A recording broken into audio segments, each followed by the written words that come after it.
Well, that was fun.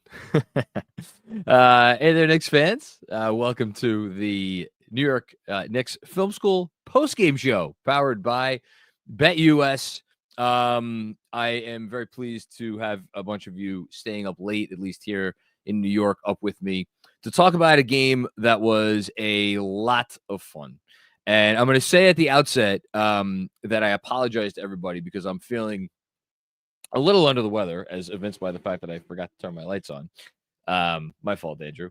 But I took a long nap before this one to make sure that I could get the entire game in, and boy, am I happy I did, because that was as awe-inspiring an offensive display of basketball as I think we could ever expect to see in an NBA team.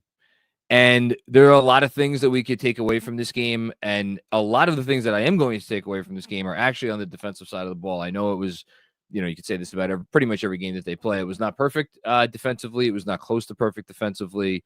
But if you're starting to look for signs, not only of competence, but of real sustainability with scheme, with personnel, with execution. Obviously, it always comes down to the execution. I think you saw a lot of that on the defensive side of the ball tonight. We'll get back to that in a bit. You have to just start with the offense. And I want to start actually with by reading something from another fellow Substacker, Jared Dubin, writes a great Substack newsletter about the NBA last night in basketball. And today's edition, I'm pretty sure it was today's edition, he went through he talked about offenses in the NBA and trying to put the offensive explosion that we have seen over the last couple of years, and especially specifically this season, into context. And what he did to try to give it the necessary context is he stopped looking at just offensive ratings, because the offensive ratings, if you just look at them in a vacuum, you're like, oh, this is the greatest offense, like last season Celtics team, greatest offense ever.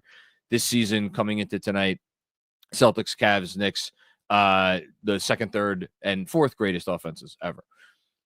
What he did was he ran an analysis in which he graded all of those offensive ratings, not against teams from the past, but against what the average offensive rating is in the league right now. And even with that caveat, the Knicks, along with the Celtics and along with the Cavs, graded out for him as one of the top 10 offenses of all time. I'm going to read you a very, very quick quote. Remember, for these rankings, it doesn't matter what scoring is like league-wide. It matters is how much better than the average team your offense is. So when I sit here and I say this is not only the greatest Knick offense of my lifetime, but I say I think this is one of the most dangerous offenses that I have ever seen from an NBA team, I could kind of feel I feel rest assured, or I can be rest assured that that is not hyperbole. And I think when you look at this game and you zoom out, yeah, were there, like, should it have gotten down to whatever it got down to? I think probably 12 points. Got down to 12, it got down to 13, it got down to 14. Like, the Knicks got a little complacent. But my biggest takeaway from this game is that whenever the Knicks started to feel the Suns breathing down their neck a little bit, they just scored. Like, literally every time.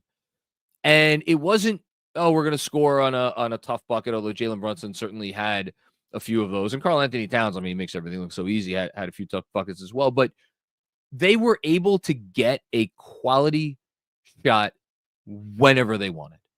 And like, you look at the stats for this game, and you could be like, well, a little disappointed because they started off the first quarter with 14 assists, and they ended up with 30, but still, I mean, they were on pace for 56 assists, and they ended up with 30. They weren't obviously getting 56 assists, but that was the pace they were on after the first quarter. And you could say, yeah, well, they the ball stopped moving and stuff. That's, like, I get that, and like, yeah, like, Brunson definitely called his own number a bit, which, hey man, if there's if there is a better pairing right now between player and NBA City, as far as a guy feeling it when he walks into a particular arena, go find it for me. I'm pretty sure it didn't exist. I mean, the streaks that ended at some point tonight, he had a streak of 14 consecutive made threes in Phoenix that ended tonight after he missed his sixth one, and he had a streak of 17 straight made field goals.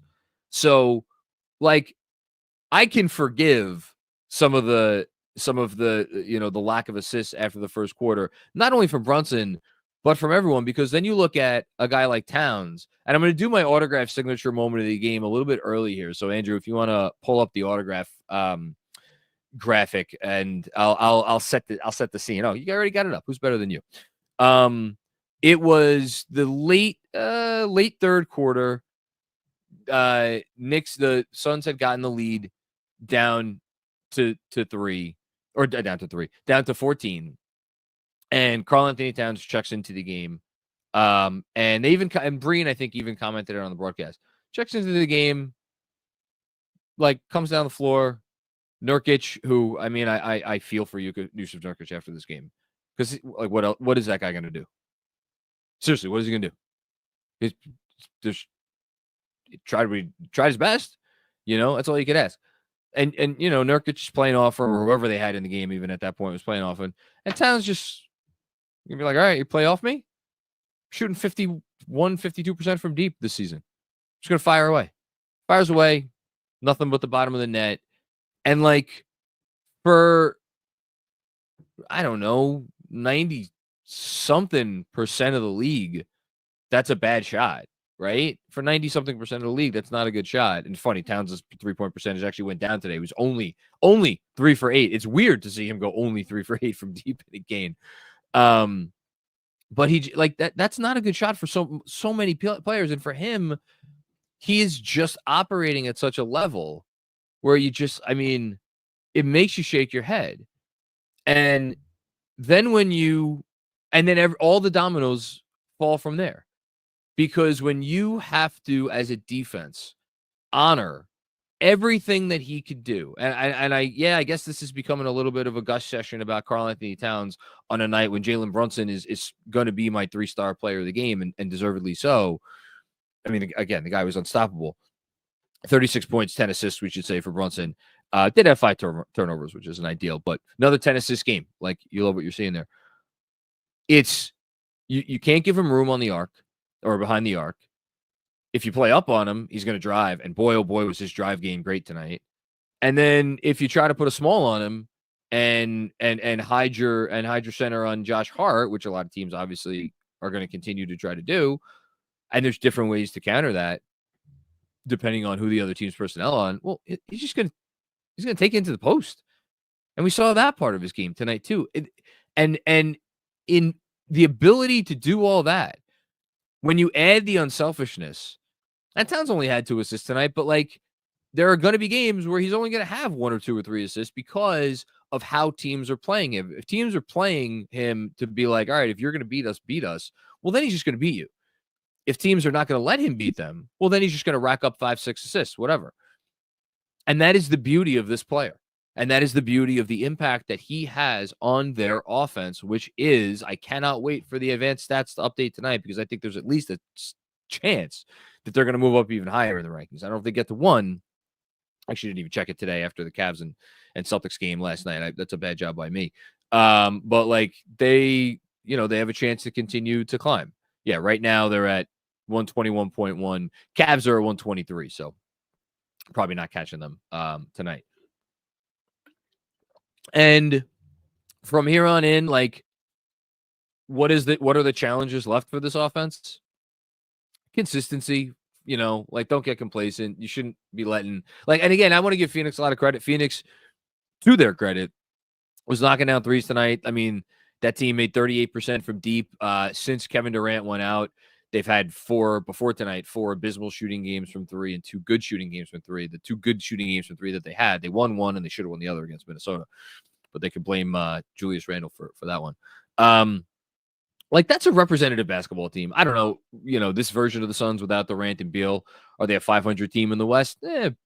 Probably not. Like, they've been now 1-6 since Durant went down. So, but, like, This wasn't the Wizards. So I feel like what the offense showed tonight, are the Suns limited by personnel? Sure, they're limited by personnel, but they also have some like quality defenders. Like how many articles do I have to read about Ryan Dunn entering the league as this uber generational defensive wing prospect? And then you throw in, like a Royce O'Neal and a couple of the other guys they have that are kind of big, rangy wings. Like they could, and they did. They made the Knicks' life difficult occasionally. But the Knicks, again, when they put their mind to it. So what do you look for them for the rest of the year? I mean, really, it comes down to, besides consistency, just looking to see how they could do against the elite defenses in the league. The defenses that feel comfortable switching everything, really. And it's funny, we were all fretting about, oh my God, the offense is supposed to carry us in the early season, and you had these several games. Well, who did those games come against? Those games came against Boston, Cleveland, and Houston. And in terms of defensive rating, Boston is down to 13th. Cleveland is down to 9th in terms of defensive rating. Houston's actually still 3rd. But we know that those are, my personal opinion, 3 of the top 5, certainly Boston, and I would say Cleveland as well, 3 of the top 5 defenses in the league. And you want to throw in Orlando in there. Orlando is going to be a great challenge for them. I think Oklahoma City in an interesting way is going to be a great challenge for them. But there's only 5 or 6 teams that have the personnel to really make the Knicks work and think for their offensive production. And tonight the Suns were just not one of them, and so it happens. On the defensive end, I think my main takeaway is that there's still a lot of plays or a lot of possessions where you look and be like, well, that's not very good. That guy shouldn't be shooting with nobody within 10 feet of him. And you saw those again tonight. You saw them last night against the Wizards. You see them in every game this season. Those possessions are going to happen. The key for me is, obviously, can you lessen the frequency of those possessions? And I think tonight the Knicks did a pretty good job with the caveat that were they a little bit more complacent than normal because they went up by whatever the hell they went up by in the first quarter? Yeah. But that's no excuse. And I think the other part of it, and this is the part that the offense is the offense. So but I was already, I was a believer in the offense before they stepped foot on the court in the first game. So I'm not shocked by what we're seeing. Although, we could certainly gush about some of the numbers. And if we want to spend tonight gushing about certain players, we could do that. I'm not going to waste time during the monologue. These guys are playing awesome. But the key is, can you reach a defensive ceiling on certain possessions consistently enough? And I think you saw a few things tonight. For one, and look, he was not the most popular guy here over the first 3 or so weeks of the season. Jericho Sims continues to come in and play really good minutes. Again, not perfect. I think he was the one defensive possession was definitely in the second half. I forget if it was the third or fourth quarter where he was maybe playing up a little bit too high on Nurk, and Nurk took him off the dribble, and he just couldn't. He wasn't moving his feet as well as he needed to. So there are possessions where it's not great, but by and large, the minutes where the Knicks have him, and again, and I don't even know how to broach the Mitchell Robinson conversation. There was a picture that came out today of Mitchell Robinson. I think he was getting on the plane or getting off the plane or something. I think everybody should go look at that picture. I don't know how close to game shape Mr. Robinson is right now. So I that's why I'm not being imagine when Mitch gets back, because I'm gonna be echo patience on that front, and I'll leave it at that. But Achua, certainly. And look, can we maybe have a conversation about which center is going to be better for the defense, Precious Achua, Jericho Sims? I would love to have that conversation. That would be so much fun, because that would mean that we'd have Jericho Sims continuing to play at a really high level, which he is right now. So the defense, when you don't have Cat at the 5, has been downright good. And I loved the activity. I love, shout out to Jason, who's been harping on this all season. When you play this more aggressive scheme and you have a guy in Sims who could really execute that scheme, and I think Achua could execute that scheme as well, you're going to make life difficult for teams. And then, but there were also possessions when Towns was in where I thought, look, is Towns himself doing the heavy lifting? No. But I thought they had at least a handful of possessions where I came away from looking at the rotations like, man, that's how a championship caliber defense needs to rotate. Not every possession, but on enough possessions. Like when you were trying to force some separation between you and the team you're playing, you're on the road. Like you got to have those defensive possessions. You're just not in the NBA today. You're just not going to outscore teams. Doesn't matter who it is. Like there's going to be possessions where you miss. Like you have to bear down. So I thought that was great to see as well. Some other things, Devin Booker is. I want to say a word about Devin Booker for a sec because Devin Booker tonight got 33 points. Took him 23 shots to get to 33 points. It was not all OG Anunoby guarding him, but OG Anunoby largely got the assignment. And again, I just the value of having a guy like that, OG Anunoby, where like is he going to stop every possession? Of course not, because Devin Booker is a great player, which again I want to get back to in a second, but. To know that you could cover that guy one-on-one and limit him to just not having the craziest of nights is such a luxury. And like Mikal got a couple of possessions on him. I thought Mikal did a nice job. Like really, I thought another thing I liked about defense tonight, I thought when the opportunity was there to switch and it was the right move to switch, I thought they switched pretty well. And I thought the switches were good tonight. Again, it's not perfect yet, but it's going to take a while to get close to that. So, but yeah, Devin Booker, what an interesting career he's going to have because, and maybe I'm wrong about this, and maybe this is, will be interpreted as me putting Devin Booker down, but I feel like that's going to be a guy who's going to retire. He's never going to finish like top 3 in MVP voting. I think the one year that the Suns won all those games, he finished. Andrew, do you want to look it up? I want to say he finished. Did he finish 5th or 6th? It was either 4th, 5th, or 6th, and I want to say it was 5th or 6th. And I believe it was 4th, but I'll look it up now. Was it? You might be right. I knew it's one of those 3. He definitely didn't finish 3rd, and he definitely didn't finish lower than 6th. That might be his highest finish in MVP, throughout his career. 4th. And yeah, was it 4th? Yeah, 4th. It was 4th. Okay. And again, that might have been his best chance because he was the best player on the best team in the league, and he still finished 4th. So that's why I don't know if that's ever going to be in the cards for him. He's never going to be. You make your list the top 5 or maybe even top, 7, 8 players at the end of the year. You might never have him on it. And yet he is crafting a career that we're going to look up in I don't know how many years.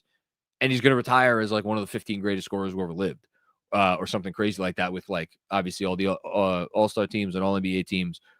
Just what a great guy to have on your team. And there was so much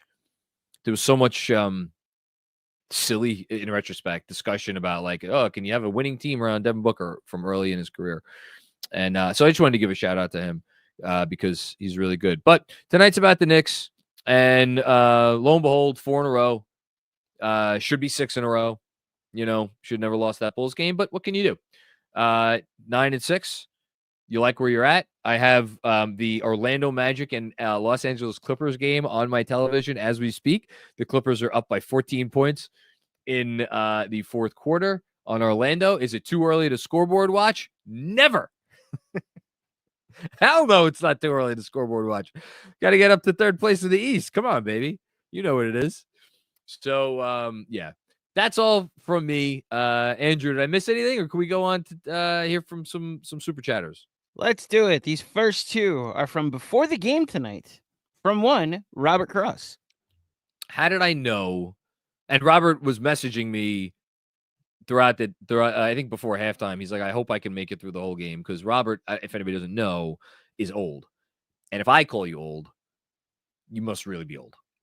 Robert W. Cross. First time, long time at your boy, John. Your reminder that tonight's Sixers loss, oh, Jesus, has no bearing on the standings. They were eliminated from NBA playoff contention last week. Is that really how we're starting off? Andrew, of course, chimes in with the only appropriate thing to chime in with Philly. I had that game on. I was watching before the Knicks game started. I was watching the end of that game, and I was watching Indy versus Houston because I have just almost as much interest in Indiana having a poor season as I do Philly. But this Philly thing is, and obviously Paul George left with the knee.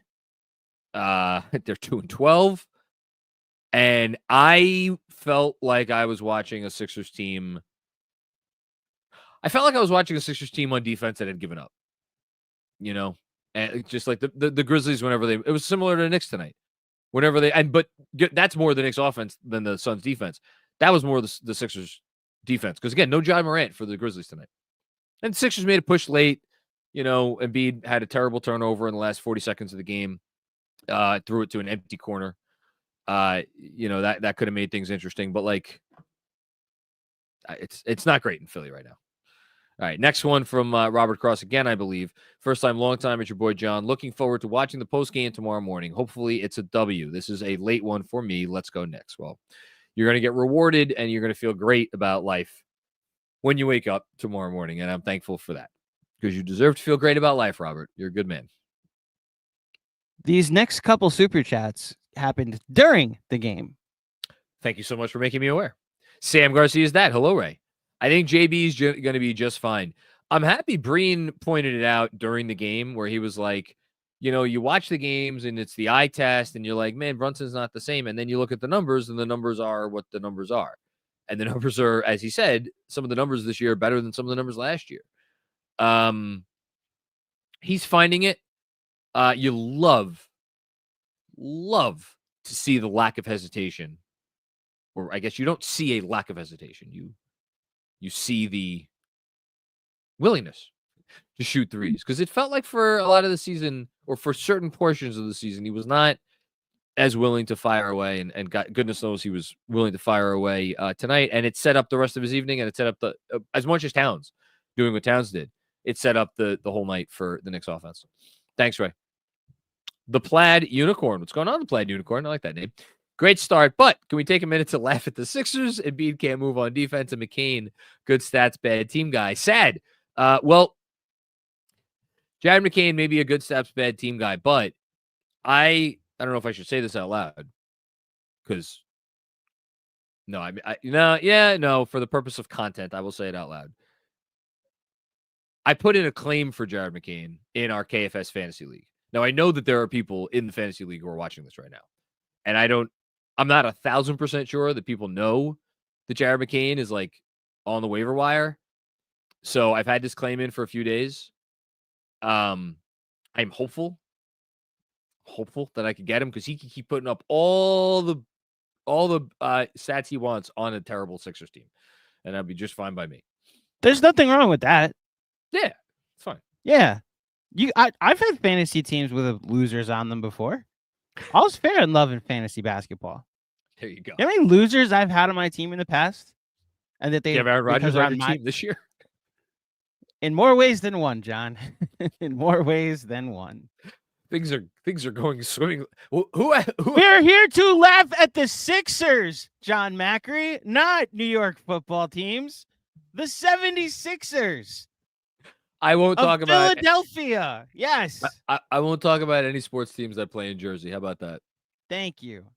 Or practice in Jersey in this team's case. Sure. Sorry.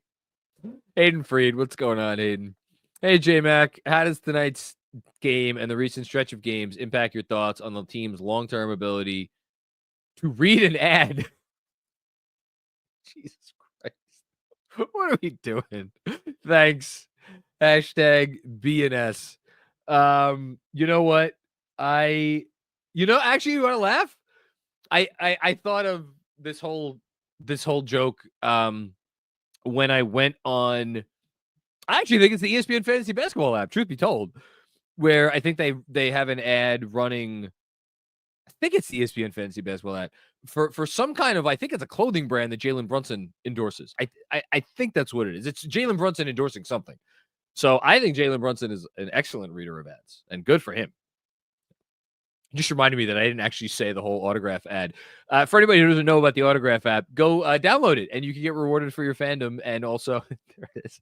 And you can also get exclusive content from me, like my 3x3 that I just put up this past Monday. I'm sure I'll be on a locker room chat there soon. Don't forget to use code KFS, and go do that. See, Jalen Brunson can read a better ad than me. I know that. Busy. I can get used to this shit. I mean, it's so interesting. I've heard from so many fans this year, and again, I kind of like somewhat half-heartedly joked about it last post game, who have like not lamented might be a strong word, but are just getting adjusted to the fact that this team is not the defensive juggernaut of some great teams in Knicks past. And they're not going to be, although the defense obviously helped them with all those steals in the first half tonight. And I like last season, like everybody else, the reason I fell in love with that team was because they were New York. They were gritty. They didn't quit. They defended till they had no more sweat equity to give. That's what made that team a team that we will remember for decades, despite the fact that they didn't, win anything. All that being said, with all due respect to the 2012-13 Knicks, Andrew's beloved 2012-13 Knicks, and, maybe one or two of those teams in the 90s, although, I mean, they were, God love those teams in the 90s. Those were not offensive juggernauts, because it was not a league where you, like, being an offensive juggernaut was what you needed to be. You need to be a defensive juggernaut. So, like, really, it's just with all due respect to the 12-13 Knicks, it is fun to see this shit.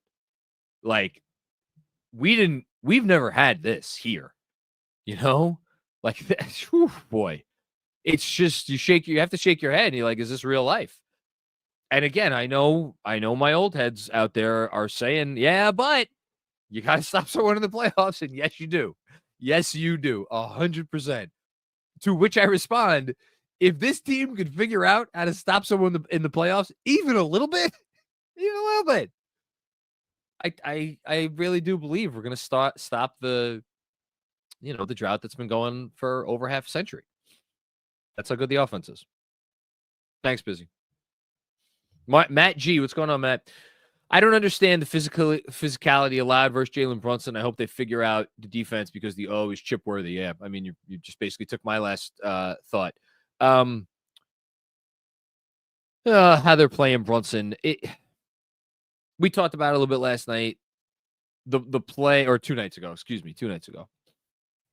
The play where Bub Carrington fouled him 3 times on a drive to the basket, and he scored anyway, and nothing got called. It's like, that's the stuff, but I genuinely feel like I don't know how else to say this, because I actually think the comp works. It feels like refs are in the same position they were when they were trying to officiate Shaq. Now, Shaq, very large human. Jalen Brunson, very small human. But in terms of how much contact occurs on an average Jalen Brunson possession, I don't think it's a crazy comparison. And I think, and I'm not the first person to say this, obviously, the reason why refs are having so much trouble is like, they're like, well, if I call that consistent, like, then what isn't a foul? Am I going to just send this guy to the line 20 times a game? To which I say, well, you send fucking Joel Embiid to the line 20 times a game. So, I don't know. I don't know. I don't have a great answer for it. And I wish I could sit here and tell you, oh, they'll figure, like, it's going to get better. I don't know. Thanks, Matt. Kevin Danishevsky, hello, my good friend. Almost feel bad for JB, who I know is elated. He breaks out, yet Cat actually has the better game. Top 10 offensive player in the sport. McCall above the break threes. Let's go. Yeah, it was nice. It was nice to see. One is sticking out of my mind. And hold on. I could actually see how many of his threes tonight were above the break. Because I have a handy dandy new little stat tool. What is this? Pivot Fade. Yeah, the fine folks at Pivot Fade sent me a free trial with their product. Very cool thing, and it allows you to just sort by all kinds of different stats right after the game. One of which is above the break threes. So I'm gonna go ahead and look for that. But in any case, yeah, Cat. He's going to be an all-star. Brunson at this pace, probably going to be an all-star. The question is OG, you know? Maybe. Here we go. Above the break 3 for Mikal Bridges tonight. 2 for 4. Yeah, there you go. It's pretty nice. I'll take that. Take that any day of the week. Thanks, Kev. Sam Garcia. What's going on, Sam? Really like how we're playing offensively. Tough not to like it. It's tough not to like it. Again, I'll stay on here until they update the stats. But again, I'll shout out this Pivot Fade site. So the starters tonight played 21 minutes and 46 seconds tonight. In that time, in 20 minutes and 46 seconds, they outscored the Phoenix Suns 68-45. So that's a roughly 145, 46 point pace, 47, 48, something like that. They were a plus 23 with a net rating of plus 48.8 and an offensive rating of 151.1. How you doing? Thanks, Sam.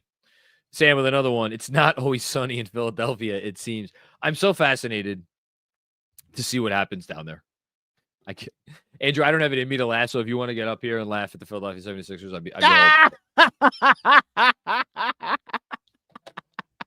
I wish I could. I'd oh, man. We should keep adding L's to the word Philadelphia. Just Philadelphia spelled with 12 L's so far this season. It probably didn't update yet tonight. Do you want to look at the thing that we were talking about the other day, the updated over-under? Yeah. For Philly? Yeah, I got you. Yeah. By the way, my Bucks prediction is looking okay. Which one? The over before the season or they'll win 45 games? I went. You pivoted to the under. You pivoted to the under. Yes. Before the season, and a week ago, I said they would win 45 at least. Listen, if we're allowed to retract things before we said the things we said before the season, then I also pivoted to the Brooklyn over after I ridiculed you for the Brooklyn over. You did pivot to the Brooklyn over, but the level to which you made fun of me. What are you talking about? That's been scratched from the record. It's either scratched from the record or it all counts. Congrats on Pivot Fade, by the way. I'm glad you found out what that is. Listen, I know what happened a few weeks ago. We are not going to become a place of alternate truths, my friend. The truth is the truth here. Oh dear. I wondered where that was going for a second, and then I was like, "Oh, that thing that happened. You got it, okay? You got it." Oh man. Okay, multiple from Hutch Zoo next. Let's do it. Hutch Zoo. So glad our offense is so elite because our defense. I mean, again, I feel like there is a time and a place for this. I read you that offensive rating for the Knicks starters tonight, 151.1. The defensive rating for the Knicks starters tonight, 102.3. You know, like that's good. Like that's really good. And like some of their other, their overall defensive rating tonight was 120.8. That's obviously not good. But like again, we're focusing on the positives, or I'm focusing on the positives at least. There were some positives defensively tonight. Really was. Another one from Hush Zoo. I believe Tom D'Antoni will get us number one in offense. Hey, look, a positive. I love positives. Positives are great. Who doesn't love a positive? Hush has multiple chats. They're just like not all one sentence. So there are positives mixed in with some negatives, but most. Who doesn't love a positive unless it's on a pregnancy test? Thank you, Hush. Let's get some more. You wouldn't know anything about that anymore. Thank goodness for that. Hush Zoo, Jay Hart is the Michael Jordan of Russell Westbrook's. I think it probably makes more sense to say that Russell Westbrook is the Michael Jordan of Josh Hart's if we're keeping it a buck, at least the old Russell Westbrook, but the version of Josh Hart now, yes, sure, that works. Thank you, Hush. Juanon. Hypothetical. Oh, my God. It's 1 a.m, Juanon. What are you doing to me with the hypotheticals? You're a Suns fan. Already, I don't like this. Isaiah is lurking around your building. Fizdale is on your bench, and Beal has 2+ years at over $50 million a season. Gun, noose, or toaster in the bathtub. Hashtag fire tips. Let me say some kind words about Phoenix, which of course is going to anger everybody. I think Phoenix had a very nice offseason, and I think the fact that I personally never rested easy tonight watching this game. I think they're well coached. Budenholzer's a good coach. Booker's, one of the 10 or 12 best players in the league. And Kevin Durant's Kevin Durant. Now, are they going to be healthy come April? And more importantly, probably is Durant going to come back? How many more games is he going to miss? Like, are we talking about a season where Kevin Durant plays 45 games? Or are we talking about a season where Kevin Durant plays 65 games? Because that's might be the difference between the Suns being a, number 4 or 5 seed or being in the play-in. So, but like, I don't know, man. I wouldn't want to play this team if they're fully healthy. So for as much as things are not great, and I agree with you, there's some bad stuff going on. I know you're saying it tongue in cheek because I know you, but that's a good basketball team, and they're going to be, they were. Again, what were they going to do tonight defensively? They couldn't do anything, but that's not on them. That's on the Knicks. And they lost. Next up. And they lost. All right. Hajdu might have been the easiest 34 of his NBA career. What was that? Towns at 34? Yeah. No, but here's the thing. That's Karl-Anthony Towns for you. Because I don't think they were easy. Like, the threes were easy. Just firing away with space. But, like, when he has to put the ball on the floor, like, that's work. Makes it look easy, but it's work. And it's great. Speaking of the devil, offensive rating, Knicks are up to second. So the Knicks, as of right now, by 0.3 points per 100 possessions, have the second best offense in the league. They are 0.9 points per 100 possessions behind the Cleveland Cavaliers. Defense still stuck in. Actually, defense has dropped one spot. Defense is actually 22nd now. But yeah, and the Knicks are, because of that Orlando loss, tied. No, sorry, they're not tied. They're in third. Yeah, they're in third place in the East. Great to see. Stop the count. Stop the count, please. Travis Edward, many apologies to Kat. We weren't familiar with your game, and put some respect on the captain. I'm happy. I'm really happy because I think I've written a lot of articles over the years being like, man, I don't know about Kat. I don't know if that's the guy we want to cash in the chips for. And then they did it, and I kind of changed my tune.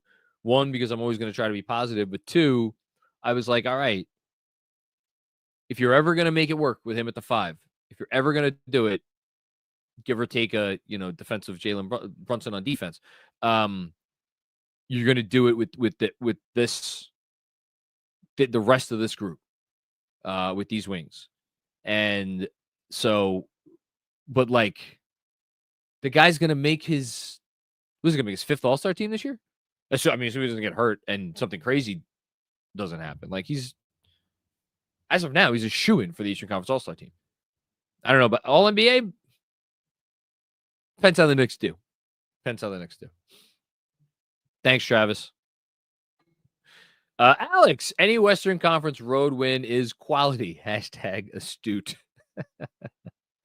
Yes. No, it's a different animal out there in terms of what is required of you in level of preparation and level of execution, because I mean, when I say that there are no bad teams in the West, I think maybe the exception is Utah. Utah has not had many quality wins, but like Portland here, I was boasting about myself and my preseason predictions and whatnot before. I'm gonna have to take that big time L on the Blazers, who I thought would maybe have the worst record in the league. And even that team, man, they've been playing some great ball lately. Shaedon Sharpe, they were tough game tonight for Oklahoma City. That game was very close throughout. Oklahoma City ended up pulling away. By the way, shout out to Isaiah. A couple of shout outs. Shout out Isaiah Hartenstein. I know I'm all over the place. Shout out to Isaiah Hartenstein. Made it back tonight. Great stuff from him. And then also shout out Jamal Crawford, Meant to do that at the top of the show. I apologize. Fantastic first game as a announcer with, of course, the legendary Mike Breen tonight. Really enjoyed, genuinely enjoyed Jamal Crawford on the broadcast. I thought he did a really, really nice job. So, yeah, good stuff. New York Knicks. How many Knicks All-Stars? I see 3 and a possible. I'm assuming you mean a possible 4th. I think they're going to get, if I had to bet on it right now, I would bet 2. I would bet 2, and I will be the one leading the charge to make it OG Anunoby with 3. I just, because the games played thing is going to rear its ugly head, So, sorry, I botched that point. What I meant to say was the games played thing is not necessarily going to breach or show its ugly head, because for all-star voting, they don't have to go, if a guy misses a lot of games, but fans like him and he's popular, he might get voted in as a starter. And even coaches tend to reward guys who play more, but if they think a guy's been that good in 30 games, might he get in over an OG Anunoby who plays almost all the games? I don't know. We'll see. Anthony Sixto. People will point out no Durant, Beal, but these games are how you build chemistry and rhythm. It will carry into matchups versus better teams. It's happening. Absolutely no disagreement. And it's not the same. It's not the same. It's not the same. It's not the same. It's not the same. But the Knicks have been banged up all season. They had 2 rotation players that they were counting on before the year started. Neither of those rotation players have played a game in Precious Achiuwa and Landry Shamet. Deuce has obviously been missing time now. Mitch, the whole thing. So there you go. Thanks, Anthony. Sam L. What's going on, Sam? Okay, I officially come around on campaign. Irrational confidence guy that will surely have some big moments for them when it counts. Love him. I love him too. Hold on. Before you answer respond to Sam's super chat, we want to take a quick break to talk about our friends at BetUS. Shout out to the fine folks at BetUS. Are you looking for a new book this basketball season? BetUS is the answer. John, would you like to continue with this quick ad break? Sure, Andrew. Yes, as you said, it is the answer. You could use promo code YouTube 150 to receive 150% bonus on your first deposit, as well as 125% bonus on your next 2 deposits up to $2,000. They have live wagering on all major games and the best betting variety in the business, as well as 10% back on your net losses. One more time, that promo code is YouTube 150 to get those respective bonuses. Remembering, of course, that gambling involves risk. Only gamble with funds that you can afford to lose. It is down to the individual to make bets with or without the assistance of information provided. So the Knicks opened at -5 tonight. It actually closed at -4. So the line was moving toward Phoenix, and the lead never got closer than 11 in the second half. The Suns never got it underneath. It's pretty good. Yeah. So hopefully you guys took the Knicks side of things. Okay. Continue with your reaction to the super chat after that 65-second break. I love campaign, and that actually was perfect because it gave me a second to pull up the most updated stats. So why isn't it going to just the Knicks? Get stats. Come on. What are you doing here? You're killing me. So Karl-Anthony Towns down to 50% from deep on the season on 5.3 points per game or attempts per game. Cameron Payne, next in terms of rotation players, 44.4% on 4.1 attempts in only 17 minutes a night. And tonight, by the way, significant for Jalen Brunson, who got his 3-point percentage up over 40%. So right now, the Knicks have 3 rotation players who are hitting at least, if you want to throw Tyler Kolek in there, that's fine too. Shout out to Tyler Kolek, had some nice minutes tonight. But I'm going to leave him out. 3 rotation players hitting over 40% from 3. And 2 of them are your most important offensive players. So a good thing. Thank you, Sam. Appreciate you. David Footernick, what's going on, buddy? Hey, KD, are the Knicks cool yet? Competition hasn't been top shelf during this run, but, man, this team has found their groove. Shouts to Jay Crossover, who's terrific on the mic tonight. Hashtag Brunsons the Suns. Brunsons the Suns. I like it. Man, what a great what if that might turn out to be. If he had decided differently, where would his career have gone? What would have happened with the Knicks? I don't wonder about it because, like, we have this team, and I love the fact that they have this team, and I love Jalen Brunson. I do think it has a chance to turn into one of the more interesting what ifs in NBA history, and we'll never know for sure, but, like, I'm curious to see how the next few years play out. As far as the competition not being top shelf, you beat who's on your schedule.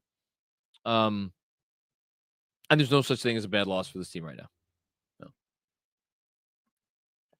Zayad Rahim. Man, that offense was pretty. Also, Jamal was excellent on the call, by the way. Loving the Jamal Crawford love. And yes, offense was pretty. They have now dished 30 or more assists in more than half of their games. Bears repeating. This is a team that reached 30 assists last season in 10 of 82 games. 10 of 82. They've now done it in 8 of 15. Absurd. Improvement. Thanks, Ayad. New Gizzle. What's up, Shane? Bust out the dictionary, John, and look up trounced. I don't need to. I know what that word means because I don't know. I don't think this was a trouncing. I'm hopeful that Saturday will be a trouncing, like a true trouncing. And thank you to the Knicks for scheduling a couple off days, especially the way I'm feeling right now. Appreciate it, Shane.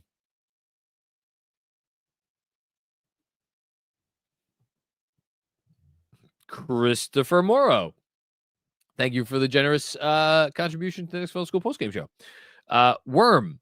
I know it's sunshine and rainbows, but minutes police. All right, I was waiting. Let's do it. Mikal Bridges, 40 minutes. Josh Hart, 39 minutes. Jalen Brunson, 37 minutes.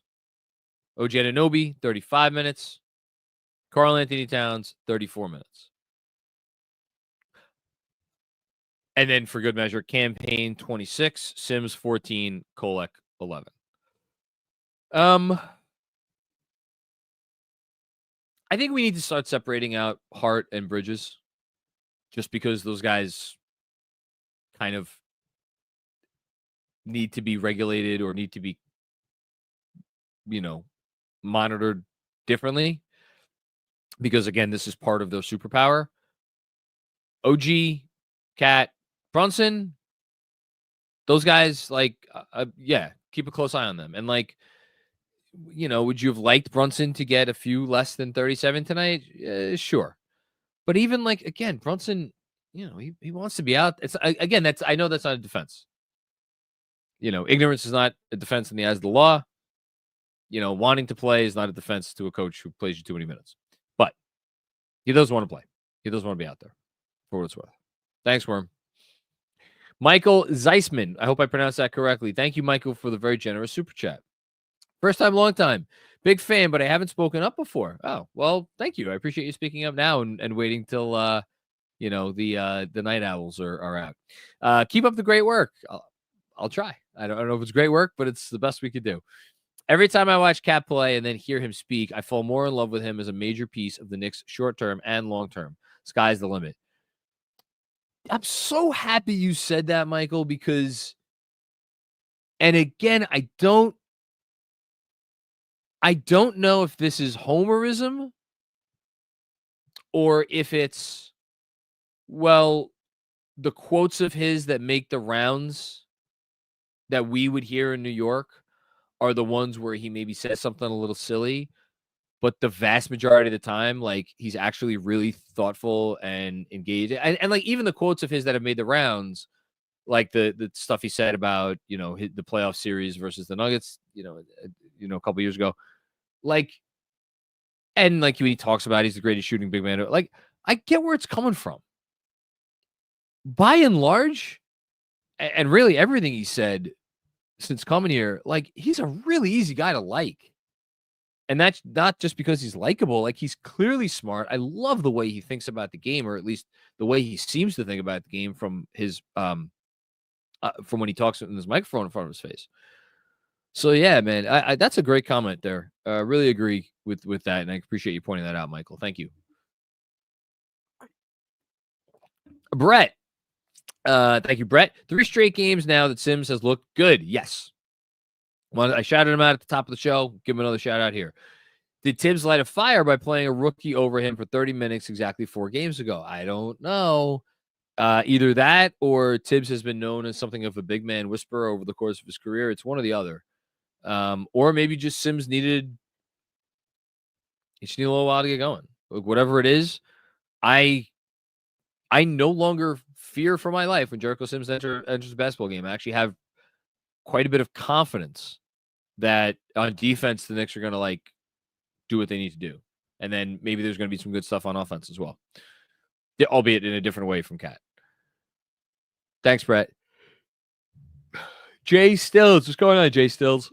Finally able to watch a full game from Cali. Oh, that's great, man. That's awesome. The offense looked great. Gave up too many open threes on defense. Grayson Allen needs some just for men. Let's go next. Yeah, I mean, those open threes are like whenever you make a commitment to taking away the middle, like the Knicks have since Tom Thibodeau became coach, you are occasionally going to give up open threes. I actually think some of the open threes were the result of something that's even more frustrating, which is offensive rebounds. I think the Suns ended up with 10 offensive rebounds tonight, if I'm not mistaken. 11. So that's, so it's more than you'd like. Overall, though, the Knicks have been a very good defensive rebounding team this year, so I'm not really worried about that. But yeah, no, you always try to limit it with the understanding that you're going to get some that you're going to give up. Thanks, Jay Stills. Christopher Morrow. It will never not feel wrong for a Tibbs team to give up 120 points, but this often. But man, scoring 135 to 140 or 140 makes that go down a whole lot easier. It's strange. It's strange. Again, tonight I'm gonna put I don't know how many of those 122 points, 8, 10, 12, something around there, 14 maybe, on complacency. And they got a big. And one thing that came back to bite them tonight, Yusuf Nurkic. Nurkic is a guy who came into tonight hitting under 30% from deep. Thibodeau has always, if your center is quote unquote a stretch 5, but the numbers don't really bear out that he's a real threat. You want to go fire away? We're not going to compromise our defense for you tonight. Dude hit 3 of 5. So it hurt them. But by the same token, Grayson Allen goes 1 for 8 from deep. And some of those were decent looks. So everything evens out. But yeah, no, you're not wrong. You're not wrong. They got to get better, but we know that. Jessica, what's going on, Jess? Ad read. Rock and roll McDonald's. Rock and roll McDonald's. Rock and roll McDonald's. Rock over London. Rock on New York City. Wheaties Breakfast of Champions. Okay, I love it. I love it. I love McDonald's. Haven't had a bowl of Wheaties in a while. I'm a strawberry frosted mini wheats guy. That's where I'm at. CC Kirby, what's going on, CC? I hope when Deuce and Precious come back, the Tibbs find some time in the rotation for Campaign. He clearly loves playing for them. Oh, Campaign's not going anywhere. Campaign's not going anywhere. I don't think he's going to be playing 26 minutes a night when Deuce comes back and Precious, but I definitely 12 minutes a game, and I would expect more like 15. No, Cam. Yeah, that's not even that's not now. The people that won't be playing are the rookies, which I'm sure some fans are not going to love. But you try to win a championship. You play your best guys. Thanks, CC. Micho, what's going on, Micho? The Knicks played like they were going skeet shooting. Never been skeet shooting, so I don't really have the frame of reference, as it were. It sounds like a lovely sport. I don't think I've ever fired like. I don't think I've ever fired anything. I fired a bow and arrow. That I've done. That's fun. Firing a bow and arrow is fun. Never gone skeet shooting. Not in the traditional sense. In the biblical sense. We're going to talk about that. No more of that. Lunas and Arat. Long time. Love you guys and appreciate going live at this hour. Hey, man, what else? What else do we have to do? One favor. Can you read my Nightmare Knicks point guard, Elfrid Payton's stat line versus Halliburton's? Don't mind if I do. So Tyrese Halliburton tonight. Oh, you want to do out-of-town scoreboard? Do you want to do it now? Yeah, might as well. All right. Shout out Lunas. You inspired another super chat that inspired an ad read. There you go. /segment. Shout out to T Squared Social, who presents our out-of-town scoreboard. Don't forget to visit tsquaredsocial.com to learn about club memberships, trivia night, sports leagues, and much more. If you tell them KFS sent you, you will get a free draft beer.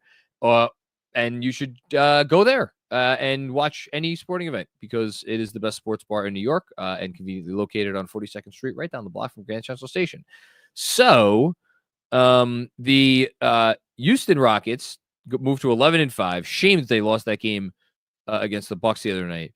The Pacers, Indiana Pacers, the team that beat the freaking Knicks in the playoffs last year, moved to 6-9. Tyrese Halliburton, 1-for-7 from the field, 1-for-5 from behind the arc. Finished with 8 assists, 2 turnovers, and 4 points. He was a -28 in a game the Pacers lost by 17. Now, Elfrid Payton, his team did not do great. They got beat by the Cavs by 28 points. But starting, I think we signed today or yesterday, whatever it was, starting 5-for-8, missed his only 3, 5 rebounds, 8 assists, 4 turnovers, 11 points, -21 in a game his team lost by 28 points. Pretty even to me. I think Elf has the edge. Anyway, rest of the out of town. Cavs, as I said, destroyed the Pelicans, who were without quite literally everybody that is relevant for their team. Bucks won a close one. Well, it was close for a while, and then they pulled away late against the Bulls. Rockets, aforementioned, beat the Pacers. Grizzlies, of course, beat the Sixers. Thunder ended up winning by 10 against the Blazers. Warriors ended up really taking it to the Hawks. The Warriors are 11-3. Man, that's a good team. And then I mentioned the Magic losing to the Clippers. I was gonna add like some color to that, like a different things from each game. Ty Jerome with 7 threes for the Cleveland Cavaliers tonight. Giannis had 41 in the win over Chicago. And the other one, the Philadelphia 76ers stink. So that's the only other thing I wanted to add. They're now 2-12 on the season. I just want to show you something because, so again, my fantasy basketball team. Can you see right there? Can you see him? Yes, I can Ty see Jerome. him. Picked him up before yesterday's game because I just needed someone short term to fill in a gap this week. And how he only got 38 fantasy points tonight is beyond me. That's ridiculous. Something is broken if he only got 38 fantasy points. In that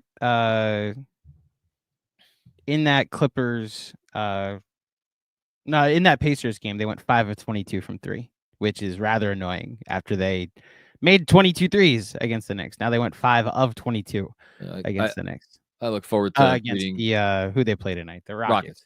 I look forward to reading Caitlin Cooper's reaction to that game. Okay, that was your out of town scoreboard presented by T Squared Social, and we are coming down the home stretch. Jordan Majors, can we get Bridges and Hart minutes down, please? No. I don't have to say anything because Andrew answered the question for me. It's he has a new toy, guys. If Bridges misses a game, then we'll react to it. But they don't have a backup wing that he trusts, and Bridges and Hart, like Hart did this last year. He was his own backup. Bridges his own backup until further notice. It's just the reality. When Precious and Deuce get back, they will not be playing 40 minutes a game. Yeah, I think. Yeah, let's talk after the first game that both Precious and Deuce are back. Thanks, Jordan. I understand it's frustrating, but got to win the games. Jessica Elsner. Ad read. The Knicks whooped the Suns' ass. The Knicks whooped the Suns' ass. Rock over London. Rock on New York City. Blockbuster Video. Wow, what a difference. Man, what I wouldn't give to have Blockbuster Video back. Freaking love Blockbuster Video. It's such a fun. I think that would. I don't know what the overhead would be, and if it's feasible, but like, you're telling me. Well, I guess no. The problem is that nobody has, like, even like what Blu-ray player. A few people have Blu-rays still. Like DVD players, but for the most part, a lot of people don't have those even hooked up. So what are you renting out? It's the problem. Thanks, Jess. Knicks Enjoyer. I don't know what a super chat is. Well, you just sent one in, so thank you for that. This is a super chat. It's where I get to read whatever you write live on the air. Whatever it is, doesn't matter what it is. I'll read anything. I'm Ron Burgundy. Whatever it is within reason. We have like no hate speech, no things that could end this whole operation, which is why we have very thorough producers watching every super chat that comes in, because as John mentioned, I'm Ron Burgundy. So the prompter is proofread ahead of time. This wanted I if I know the super chats, that some are about to get sent in that I'm going to have to approve, but I just wanted that clear. We don't just read anything. Okay. Thank you, everybody. I mean, I'll read anything he puts up there. Dean, what's going on, Dean? Shout out to the Land Down Under. Finally, win in Phoenix. Well, last year was good too, but yes. Win in Utah, and it feels like the best start to a Western road trip for several years. I love Cats one step from the three to the basket. Good day from down under, everyone. Yeah, it's pretty unstoppable against most centers, which is why it's so important for the Knicks to continue to run out lineups where Cat is the center, because if you run out lineups where Cat is the center, it creates incredibly difficult choices for opposing defenses. You can slot your center on Josh Hart, and the Knicks have already figured out all kinds of fun counters against that. So, yeah, it's pick your poison. So that's what it is. Really got to get that win in Utah, before the Denver game and the Dallas game. And then, the fifth game of a road trip is always tough. And the Hornets have been feisty this year. They have. I don't say that facetiously. The Hornets have been feisty this year. LaMelo Ball's got benched at the end of the game the other night. Not great, but he's been good. He's been good. Kevin Danishevsky with another one. Thank you, Kev. Can Cat get into the MVP conversation? What would it take? Seems like we'll be the 3 seed and have number 1 offense. But Bontemps told me Tibbs can't coach offense. Well, look, I love Tim Bontemps. You're not going to love all of his opinions. No, I don't. If I'm being honest, I don't think he can get into the MVP conversation. I think the MVP conversation, the games played will obviously factor in here. But I think we are going to be looking at an MVP conversation that comes down to, the question right now is, can some of these guys whose team, like, it's really, honestly, I don't even want to go through it. Right. We're going to talk about it on the Patreon pod that we're recording tomorrow. My plan is to record that tomorrow. Let's see if I can sit upright and speak into a microphone when I wake up. But like, what teams separate themselves? Like, Tatum, I think, is going to be heard from. Jokic obviously is going to be heard from. At this rate, Steph might be heard from. Obviously, SGA, Anthony Davis sure seems like it. Jokic goes without saying. Edwards, Minnesota's 8-6. Can they gain some separation? We'll see. And then Luka, the Mavs are 8-7. He was my preseason pick. So those are all those guys that I mentioned. I would expect those guys to be above Cat, but I'd love to be wrong. Would love to be wrong. Stevens Guillaume. 4 of them things. Let's keep streaking. I would love to. Let's get it to 5. Get it to 5. Get to what would that be? 10 and 6. I'm fine with 10 and 6. That'll work. The plaid unicorn. There were times when Hart brought the ball up. Do you think they will do that more, keeping JB fresh for those full court presses? Yeah, they've been doing that. They did that last year. They did that last year, and I think they like it. I think Josh Hart probably likes it. And you also see it with Campaign. When Campaign and Jalen Brunson are in the game together, Campaign will bring the ball up. It's all part of keeping Jalen Brunson fresh. Honestly, there's no reason he needs to bring the ball up.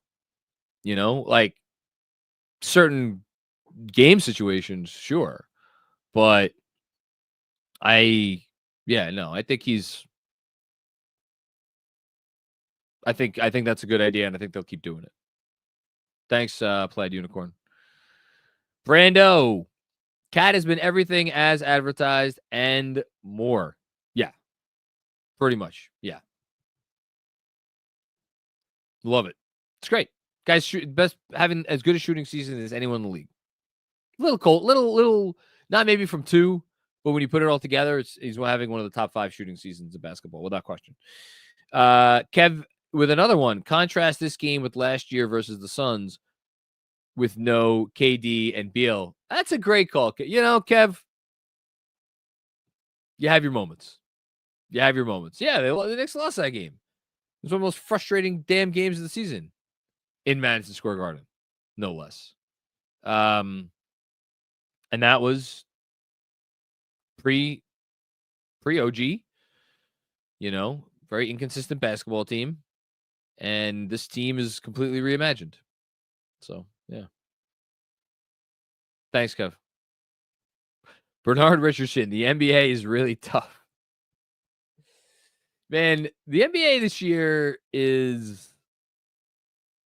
I actually like the fact that you turn on a game on any given night and you're likely to see either a close game or a game where a team that maybe shouldn't be up is up. I think it's been a fun season so far. I really do. I've enjoyed what we've seen so far, even with the injuries, which are obviously a bummer. Thanks, Bernard. Travis Edward. You fire blanks now. Thankfully, I do. Yeah, two little Macris in the world. I mean, that's fine. That's fine. That's good. They're good. They're fine. They don't need any other siblings. Kevin O. Peterson. Knicks fans were loud in the Garden. I mean, the Footprint Center today. 3-point shooting looking a lot better lately. Where are they in 3-point shooting? That's a good question. Hang on. Got it right here. Knicks in 3-point percentage are second to the Cavs. They obviously moved up tonight to 39.5%. The Cavs shooting 41.6% from 3, which is just like one of the most ridiculous numbers of the young season. And I keep waiting for it to come down a little bit. Doesn't seem like it's coming down. But yeah, really, really good stuff. And great representation from the Knicks fans at Footprint Center. Okay, I think this is the last one from Jessica. Thank you, Jessica, for your generosity tonight. As always, I appreciate you. Ad read. 2 wins, 1 cup, 2 wins, 1 cup, 2 wins, 1 cup. NBA Cup, that is. Let's go Knicks. Rock over London. Rock on New York City. Mitsubishi, the word is getting around. Man, if Mitsubishi came and sponsored this podcast, that would be phenomenal. I don't even know what cars Mitsubishi makes nowadays, but I'm sure they're nice. Thank you, Jess. All right, I made it. I don't know how I made it, but I made it.